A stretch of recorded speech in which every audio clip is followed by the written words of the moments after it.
Las intervenciones anteriores, procederemos a la segunda ronda conforme lo dispone el resolutivo tercero del acuerdo.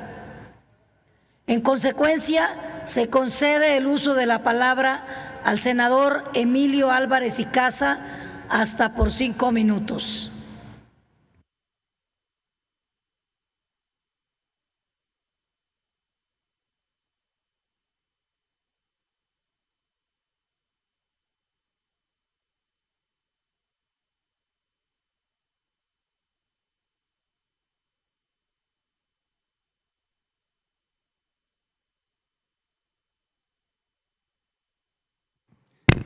Gracias, presidenta.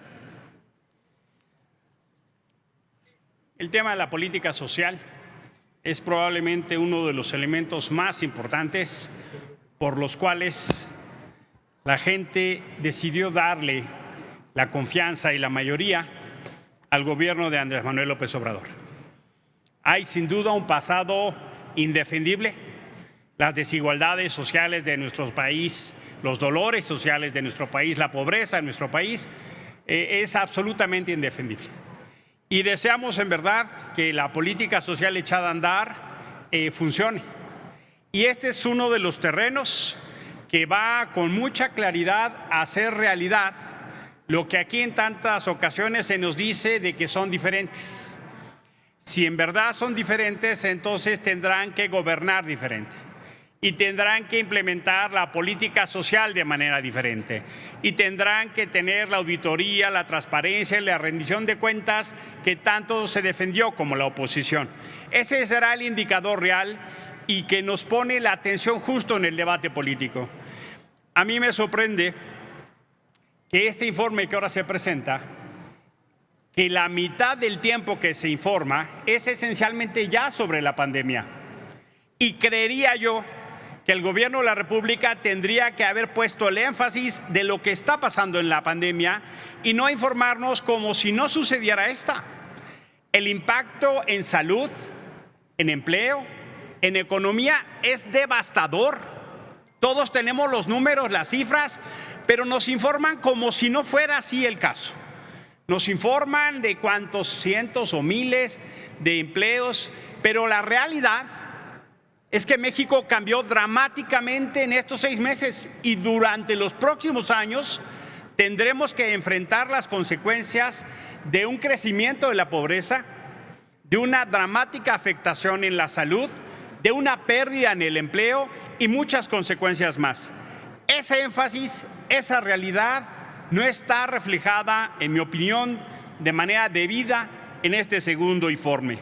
Y sí pienso que por supuesto que es de acompañarse las reformas constitucionales, pero advierto que ya hay focos prendidos, que lo que se está gastando en programas sociales está teniendo la mayor opacidad que se ha tenido en 20 años. 2 de cada 3 pesos que se han gastado en los programas sociales son sin reglas de operación. Los padrones no están siendo debidamente auditados. Y por eso es tan importante que no se convierta en esto en una máquina electoral. Si Morena quiere gobernar diferente, tiene que dar la garantía de que es un derecho y no un instrumento de intercambio electoral. Y también debo decirles, sorprende mucho la incapacidad operativa y administrativa. Incluso el propio presidente se ha quejado de la falta de implementación en territorio de algunos de los programas sociales. Pienso yo que en materia de derechos económicos, sociales y culturales todavía tenemos el gran déficit para convertirlo en la lógica de la universalidad y de un derecho. Pienso que el tema del trabajo es donde estamos teniendo unas enormes afectaciones. Los números que se han presentado por distintas instancias en mes de mayo y julio son realmente de alarma. Estamos hablando de más de 12 millones de pérdidas de empleo y que queda un enorme número al lado de un pequeñito recuperación de 90,000 que el presidente celebró como gran logro. Honestamente creo que el primer desafío para atender la realidad es claramente ubicar de qué tamaño son nuestros desafíos. El contexto social cambió dramáticamente y no veo no veo que se esté atendiendo en eso. El tema de la salud, yo quiero pedirles, por favor, compañeros de gobierno y mayoría, que se hagan cargo, que asuman la responsabilidad histórica que les corresponde. Hay 3 indicadores que describen la situación tal cual.